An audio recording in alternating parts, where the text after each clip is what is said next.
नमस्कार दोस्तों, स्वागत है आपकी आज की इस क्लास में, इस धमाकेदार सेशन में।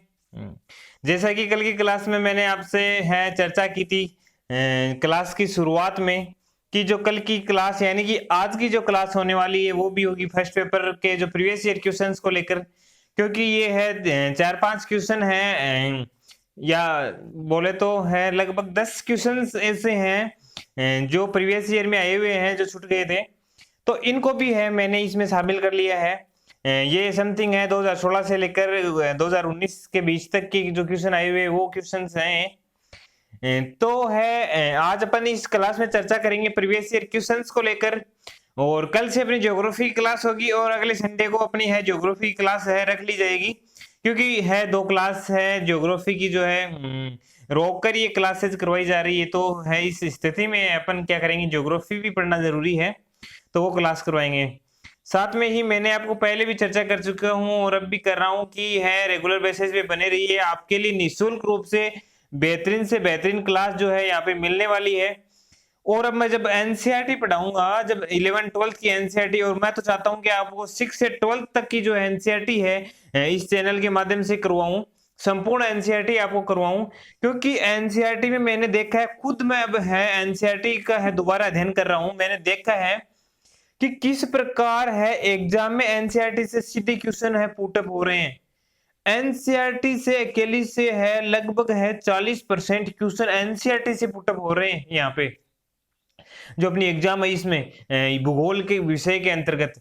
तो मतलब कि 40% है, 100 में से 40% बहुत ही है अधिक है मान्यता रखते हैं। फिर अपन को लाना क्या है, लाना है सिर्फ 40%, और 80% में तो आपका जेआरएफ है जो 100% क्लियर है। मतलब कि जो है 100 क्वेश्चन आएंगे उसमें से 40 क्वेश्चन तो आपका सही करवा देगा एनसीईआरटी, ओनली एनसीईआरटी 6 से 12 तक आप पढ़ लोगे वो। फिर आपको क्या चाहिए, 40 क्वेश्चन और ले आओगे आप, यानी कि 100 में से 80 ले आओगे, तो 80 में तो आपका जेआरएफ 100% है, कोई रोक टोक ही नहीं, किसी भी कास्ट से, किसी भी कहां से भी आप बिलोंग करते हो। तो है अपन एनसीईआरटी की चर्चा करेंगे। अब आप कमेंट बॉक्स में मुझे बताइए कि मैं 6 से 12 की एनसीईआरटी पढ़ाऊं या 11th और 12th की पढ़ाऊं। मैं तो 11th और 12th की पढ़ाऊंगा, लेकिन जब आप बोलोगे कि हाँ सर 6 से 12 तक की संपूर्ण एनसीईआरटी है हमें यहाँ पे पढ़ाइए, तो मैं वो भी है लेके आ रहा हूँ, और वो आएगी अपन को 10 अगस्त को, एक महाघोषणा होगी, एक महान उपलक्ष्य में महान घोषणा होगी, और उसको है जो है अपनी जो एनसीईआरटी आएगी, एनसीईआरटी की क्लासेज स्टार्ट होगी रेगुलर बेसिस पे, उसमें मजा बहुत आएगा पढ़ने में, क्योंकि बेसिक आपका कॉन्सेप्ट वहीं से क्लियर होना है। आप कितने ही बुक्स गाइड्स कुछ भी पढ़ लो, अधिकतर लोग गाइड्स पढ़ते हैं, कुछ भी समझ में नहीं आएगा। आप एक बार एनसीईआरटी पढ़ लो, एनसीईआरटी पढ़ने के बाद में आप ऐसे लगेगा कि हाँ यार ये तो अपन ने पढ़ रखा है, क्योंकि एनसीईआरटी है वो एक सरकारी किताब है, वहां से क्वेश्चन पुटअप होने की संभावना ही 100% बनती है। और हर बार फर्स्ट ग्रेड देख लो, ये जो अपनी यूजीसी नेट देख लो, इसमें हर बार क्वेश्चन वहां से पुटअप होते हैं। तो इसलिए एनसीईआरटी उपयोगी है, और वो मैं यहाँ पे अपने चैनल पे निःशुल्क करवाऊंगा, जैसे कि मैंने आपसे वादा किया था। तो चलो साथियों, आज की क्लास की शुरुआत करते हैं इस धमाकेदार सेशन की। पहले क्वेश्चन से अपने जो है होगा संप्रेषण यूनिट से। जब मौखिक तथा अमौखिक संदेश परस्पर विरोधी है तो यह कहा जाता है कि अधिकांश लोग विश्वास करते हैं कि जब मौखिक यानी बोलकर या अमौखिक दो संदेश है, परस्पर विरोध है, टकराव है बीच में, दोनों के बीच में, तो है मान्यता किसको दी जाएगी, लोग विश्वास किस में करेंगे, अनियत अनियत संदेशों में, मौखिक संदेशों में, अमौखिक संदेशों में, या नीचे दे रखा है उग्र संदेशों में। तो आपको पता होगा उग्र संदेशों में कोई विश्वास नहीं करेगा, ठीक है, अनियत कोई है ही नहीं, बिना नियत के, बिना किसी उद्देश्य के कोई संदेश है संप्रेषण हो ही नहीं सकता। अब बात आती है मौखिक और अमौखिक में, ठीक है। तो अब आपको एक छोटा सा लॉजिक यहां पे लगाना है। कौन सा लॉजिक आप लगाओगे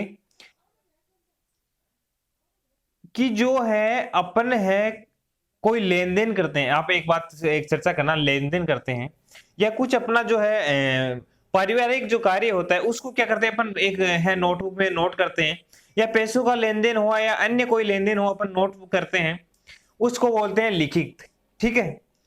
और लिखित अपन क्यों करते हैं कि मौखिक बोली हुई बात ये हम लंबे समय तक जो है सुरक्षित नहीं रख सकते, या तो हम भूल जाते हैं, या अगला है जो अपन है किसी को अपन ने पैसे दे दिए, वो अगला बात से इनकार कर देगी, मैं मुझे तो दिए नहीं। अब प्रूफ क्या है, मौखिक कहाँ तक है मान्य है, तो उसमें लोग विश्वास नहीं करते हैं, विश्वास करते हैं अमौखिक में। आप है 100 साल बाद में भी उस नोटबुक को आप देखोगे, अगर आपने सुरक्षित रख रखी है, तो आपके पूर्वजों की भी है काफी सारी चीजें हैं जो लिखित में है, वो आपको अब तक ही मिल जाती है। तो इसलिए है लोग विश्वास अमौखिक संदेशों में करते हैं। तो इसका सही आंसर जो होगा अमौखिक संदेश होगा। सेकंड क्वेश्चन है, किसी सूचना समृद्ध कक्षा व्याख्यान की सामान्य विशेषता इसके किस प्रकृति के होने में होती है?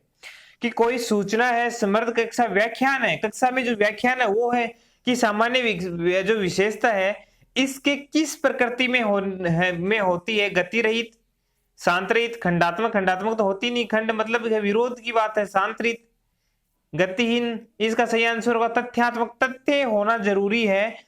प्रभावी संप्रेषण है वो भी तभी है मान्य होगा कि जो अपन पास में विषय वस्तु क्या है, वस्तु के आधार पर है, वो आधारित होगा। तो इसका सही आंसर होगा तथ्यात्मक। नेक्स्ट क्वेश्चन है अपना, भावबोधक संप्रेषण किसके द्वारा प्रेरित होता है?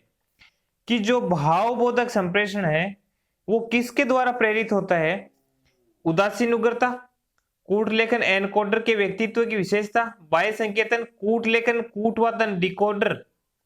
कि एनकोडर से होता है या डिकोडर से? उदासीन उग्रता, उग्रता तो बात है, मतलब नेगेटिविटी तो आनी नहीं चाहिए, बाह्य संकेत भी नहीं है इसमें। अब एनकोडर और डिकोडर है। एनकोडर क्या होता है? मैं कोई है मैसेज है आप तक पहुंचा रहा हूं, मेरी खुद की लैंग्वेज में या किसी अन्य माध्यम से आप तक पहुंचा रहा हूं एक मैसेज मेरा, तो मैं क्या हूं? एनकोडर हूं। सेंडर हूं, एनकोडर हूं।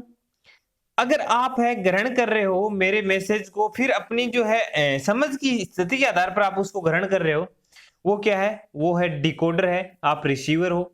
ठीक है, तो भावबोध संप्रेषण किसके द्वारा प्रेरित होता है? कि भावबोध की बोध होगा, वो संप्रेषण किसके द्वारा प्रेरित, किसके द्वारा होता है ये पूछा गया है। तो शिक्षक की बात करते हैं अपन, तो शिक्षक ही उसको प्रेरित करता है, तो शिक्षक क्या है? एनकोडर है। तो इसमें सही आंसर होगा कूट लेखन एनकोडर के व्यक्तित्व की विशेषता, उसके आधार पर ही पता लगाया जा सकता है कि भावबोध संप्रेषण प्रेरित हुआ या नहीं हुआ। चलो नेक्स्ट क्वेश्चन की चर्चा करते हैं अपन। छोटे छोटे क्वेश्चन है, ज्यादा इसमें वो मुश्किल वाली बात नहीं है, अगर अपन है इनको सोल्व करना सीख जाए तो। सकारात्मक कक्षा संप्रेषण का परिणाम निम्नलिखित में से क्या होता है? सकारात्मक पॉजिटिव कक्षा संप्रेषण का परिणाम क्या होता है? दबाव उत्पीड़न नहीं होता। दबाव कहाँ होगा सकारात्मक पॉजिटिव प्रभावी संप्रेषण में? समर्पण भी नहीं होगा कि है कोई है विवश हो जाए कोई स्टूडेंट शिक्षक के साथ रहने में, ये तो कदापि हो ही नहीं सकता, वो सीख ही नहीं सकता। नॉलेज का प्रेड उसका नहीं होगा, वो तो एक है। फिर आमना सामना भी नहीं होना चाहिए। आमना सामना जब होता है जब टकराव की स्थिति होती है तो वो नेगेटिविटी चली जाती है। अनुनय मतलब कि है अनुनय है दोनों मिलकर है एक संप्रेषण करें, संचार करें, विचारों का आदान प्रदान करें। टीचर्स अपने जो विचार रखे स्टूडेंट उसका फीडबैक दे, तब भी है प्रभावी संचार होगा, सकारात्मक संचार संप्रेषण होगा। तो इसमें जो है होगा अनुनय। अनुनय इसका जो सही आंसर होगा। कक्षा संप्रेषण किसका आधार है? कि कक्षा संप्रेषण किसका आधार है? सामाजिक पहचान का, बाह्य निरर्थरताओं का, पूर्वाग्रह, उदासीनता, आपको कट। ऐसे क्वेश्चन सोल्व करने का एकमात्र यही है कि आप सही कैसे करोगे। नेगेटिविटी को हटा दो, वो ऑप्शन पहले ही हटा दो कि ये तो हो ही नहीं सकते, कि इनकी कोई संभावना नहीं है। पूर्वाग्रह, उदासीनता होगी तो संप्रेषण कहां होगा? उग्रता भी नहीं होगी। ठीक है, बाह्य निरर्थरता और सामाजिक पहचान तो है शिक्षक और स्टूडेंट है, जो शिष्य है उसका संप्रेषण सामाजिक पहचान का जो है आधार है होता है। आपने देखा होगा कक्षा जो प्रणाली है टीचिंग एप्टीट्यूड पढ़ोगे उसमें आपने देखा होगा कि है एक सामाजिक है प्रणाली है, सामाजिक है। समाज को बढ़ावा देने के लिए इनका जो है शिक्षक और शिष्य का जो मिलन होना जरूरी है, नॉलेज का है या विचारों का आदान प्रदान होना जो जरूरी है। प्रभावी संप्रेषण में पहले से माना जाता है कि प्रभावी संप्रेषण में क्या माना जाता है? तटस्थता हो, उदासीनता। उदासीनता आ गया। प्रभुत्व भी नहीं होना चाहिए। अब प्रभुत्व क्या किसे बोलते हैं? आप बोलोगे सर प्रभुत्व क्या चीज है?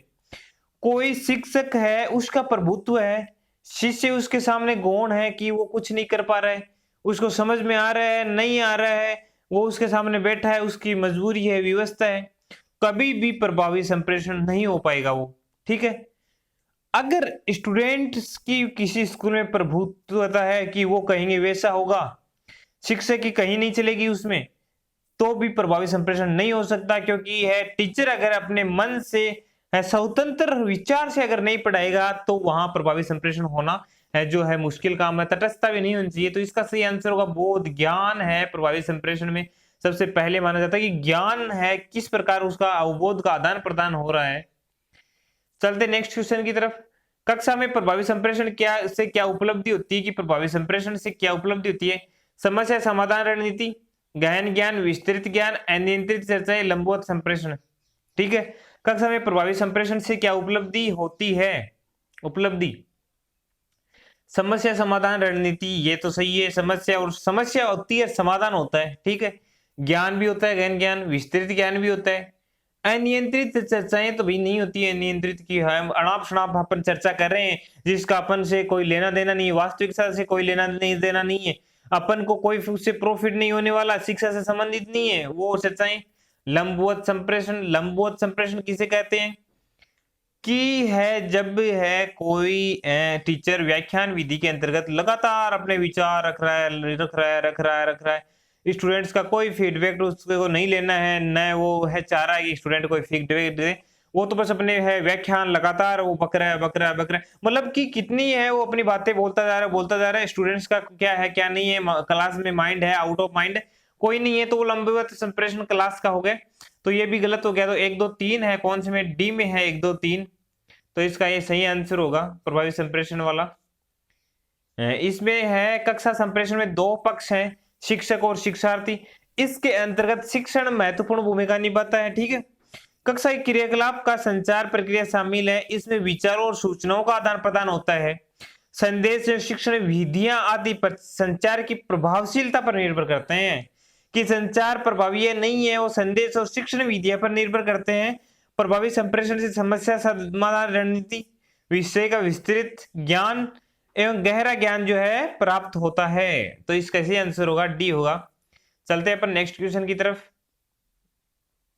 कक्षा में प्रत्ययकारी संप्रेषण का उद्देश्य लोगों को एक विशेष प्रकार का स्वीकार करना होता है। ब्रैकेट दे रखा है, अवस्था, शाब्दिक ध्वनि, अशाब्दिक कर्तव्य, आत्म विस्मृति की कक्षा में प्रत्ययकारी संप्रेषण है। प्रभावी संप्रेषण का उद्देश्य लोगों को एक विशेष प्रकार का जो है स्वीकार कराना होता है। इसका सही आंसर होगा अवस्था स्वीकार करवाना होता है, एक प्रभाव स्वीकार करवाना जो है होता है। इसके अंतर्गत है संप्रेषण का मुख्य उद्देश्य किसी व्यक्ति अथवा समूह को संवाद का अवस्था या अवबोध करवाना, स्वीकार करवाना होता है।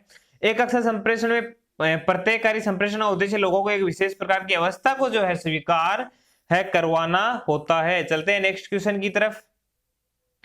छात्र और शिक्षक संप्रेषण में शामिल होते हैं तो उसका उद्देश्य होता है, जो छात्र और शिक्षण संप्रेषण में जब शामिल होते हैं तो उद्देश्य क्या होता है? अध्यय व्यवसाय क्रियात्मक संबंध विकसित करने का, कक्षा में सहभागी परिवेश बनाने के लिए, कक्षा के बाहर की अंतःक्रिया में भाग लेने के लिए, निजी मामलों में है शिक्षक का हस्तक्षेप करने के लिए। निजी मामलों में भाई स्टूडेंट क्यों करेगा उसका हस्तक्षेप?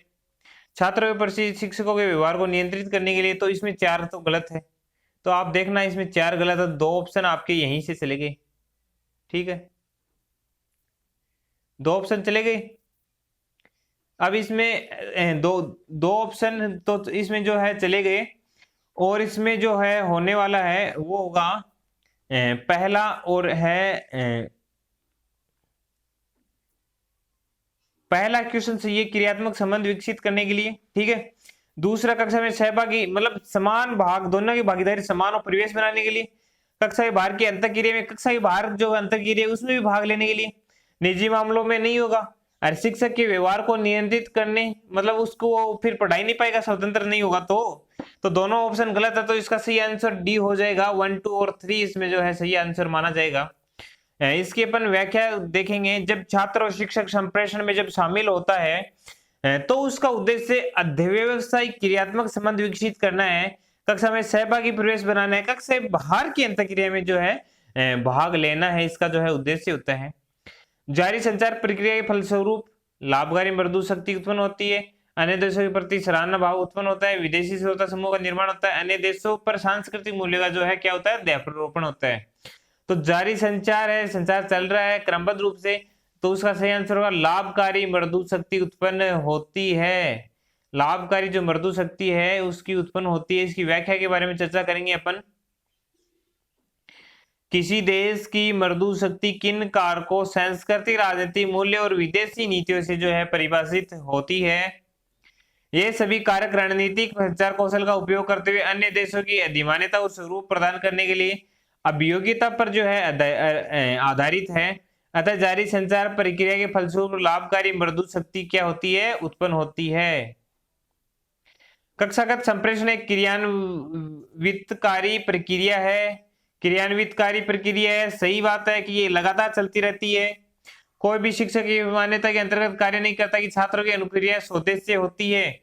कार्य नहीं करता, नेगेटिविटी आ रही है, नेगेटिविटी गलत हो जाएगी, तो पहला सही है दूसरा गलत है, तो पहला सही है और दूसरा गलत है, तो ये इसका सही आंसर हो जाएगा ए। क्योंकि शिक्षक यही चाहता है कि छात्रों की जो अनुक्रिया स्वदेश से उद्देश्यवादी होनी चाहिए, उनको प्रॉफिट मिलना चाहिए, नॉलेज ज्ञान मिलना चाहिए। चलते हैं नेक्स्ट क्वेश्चन की तरफ। कक्षा में कुशल ढंग से संप्रेषण करना एक स्वाभाविक क्षमता है। कुशल ढंग से संप्रेषण करना एक स्वाभाविक क्षमता, स्वाभाविक नहीं है, यह तो एक कौशल है जो अपन को सीखना पड़ता है। अगर मैं है इफेक्टिव कम्युनिकेशन कर रहा हूं तो ये जन्मजात नहीं है मेरा, कि ये स्वाभाविक नहीं है कि मैंने शुरुआत से सीख लिया था। ये एक है अपन है लगातार अपनी कोशिश से करते रहते, फिर एक प्रभावी संप्रेषण के अंतर्गत शामिल होते हैं कि अपन किस प्रकार से स्टूडेंट्स को इस है व्याख्यान के माध्यम से जो प्रभावित कर रहे हैं। कक्षा में प्रभावी शिक्षण के लिए संप्रेषण का ज्ञान आवश्यकता, ये सही है, तो पहला गलत और दूसरा सही है, वो क्या होगा, वो होगा बी ऑप्शन, इसका जो है राइट आंसर होगा।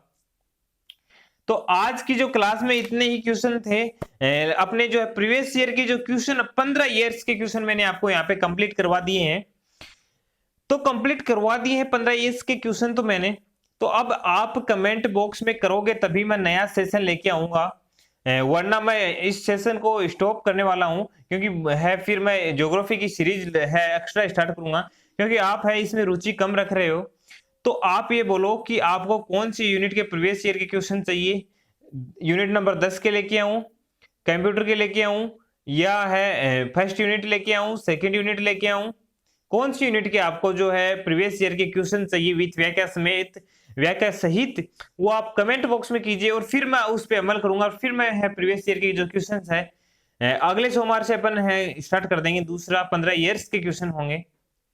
तो चलो साथियों, लेते हैं विदा, बाय बाय, टेक केयर। है उम्मीद है कि आप क्लासेस का आनंद ले रहे हो, अपने फ्रेंड्स के साथ में भी इनको शेयर करना ना भूलें, क्योंकि है उनको भी आवश्यकता है ऐसी क्लासेस की, क्योंकि मैंने क्रमबद्ध रूप से है इतने शानदार तरीके से आपको जो करवाया है क्रमबद्ध रूप से, मतलब एक जगह आपको सारे कम्युनिकेशन है कि जो है आपको क्वेश्चंस मिल गए। अगर आपको इनकी पीडीएफ चाहिए तो हमारे टेलीग्राम चैनल पे मैसेज कर दीजिए, आप ज्वाइन कीजिए Cosmos UGC classes Telegram channel को, वहां पे आप मैसेज छोड़ दीजिए कि है कम्युनिकेशन की जो 6 क्लासेज हो चुकी है उनकी संपूर्ण पीडीएफ जो है चाहिए, तो वहां पे मैं आपको अवेलेबल करवा दूंगा। तो धन्यवाद साथियों, चलो मिलते हैं नेक्स्ट क्लास के साथ में, नेक्स्ट है इंफॉर्मेशन के साथ में, तब तक के बाय।